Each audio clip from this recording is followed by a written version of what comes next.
मित्रों, इस घोर कलिकाल में हनुमान जी की पूजा भक्तों के सभी मनोरथों को सिद्ध करने वाली है। हनुमान जी की शरण में आने से सभी प्रकार के संकट शीघ्र ही दूर हो जाते हैं। भक्त निर्भय हो जाता है, उसे किसी भी बात का कोई भय नहीं रहता।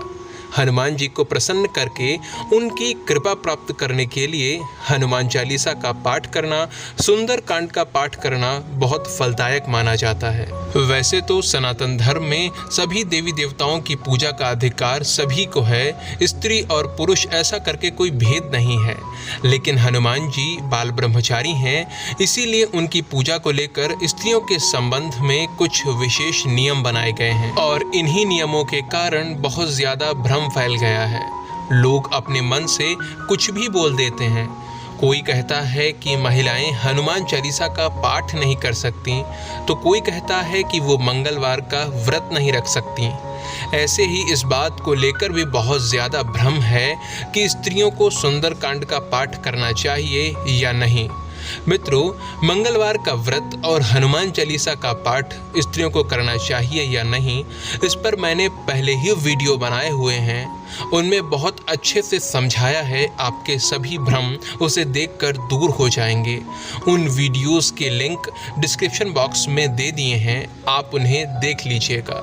पर बाद में, अभी तो बिना स्किप किए ये वीडियो देखते रहिए, क्योंकि आज के इस वीडियो में हम चर्चा करने वाले हैं कि क्या स्त्रियों को सुंदर कांड का पाठ करना चाहिए या नहीं। आज हम आपके सभी भ्रम दूर करने का प्रयास करेंगे। सबसे पहली बात, हनुमान जी बाल ब्रह्मचारी हैं, स्त्री विरोधी नहीं। लेकिन इतना अधिक भ्रम फैल गया है कि महिलाओं और लड़कियों के मन में हनुमान जी की पूजा को लेकर एक डर सा आ गया है, जबकि वास्तविकता ये है कि प्रत्येक स्त्री को हनुमान जी की पूजा का पूर्ण अधिकार है।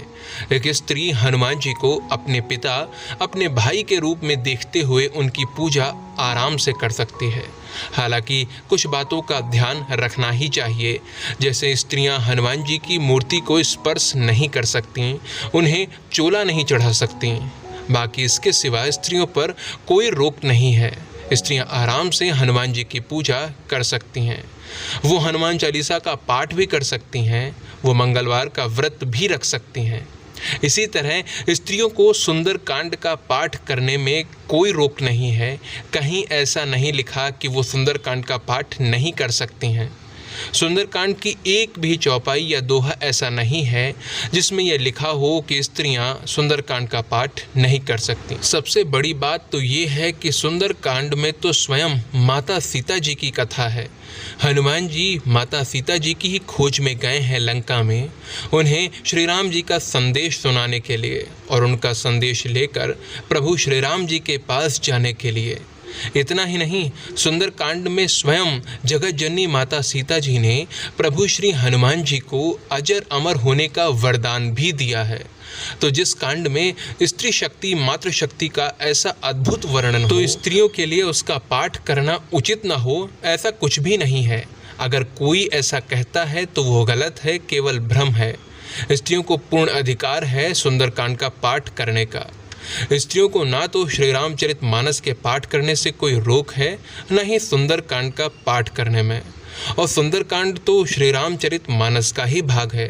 तुलसीदास जी ने तो बार बार मानस में यही कहा है कि जो भी इसे पढ़ेगा सुनेगा उसका जीवन धन्य हो जाएगा।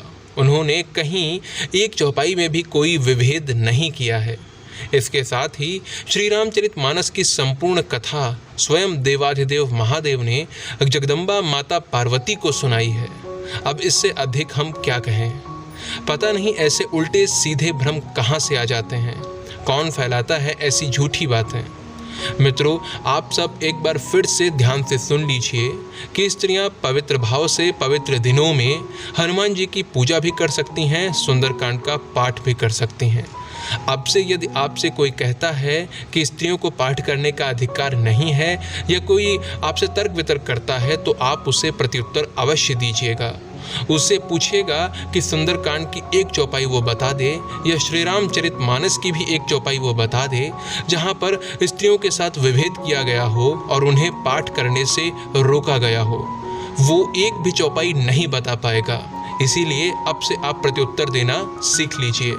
इस वीडियो में यदि आपको कुछ समझ ना आया हो, यदि आपके मन में कोई और प्रश्न आ रहे हों, तो आप कमेंट सेक्शन में लिख सकते हैं। मैं उनका उत्तर देने का प्रयास अवश्य करूँगा। जय जय सिया राम, जय हो प्रभु श्री हनुमान जी।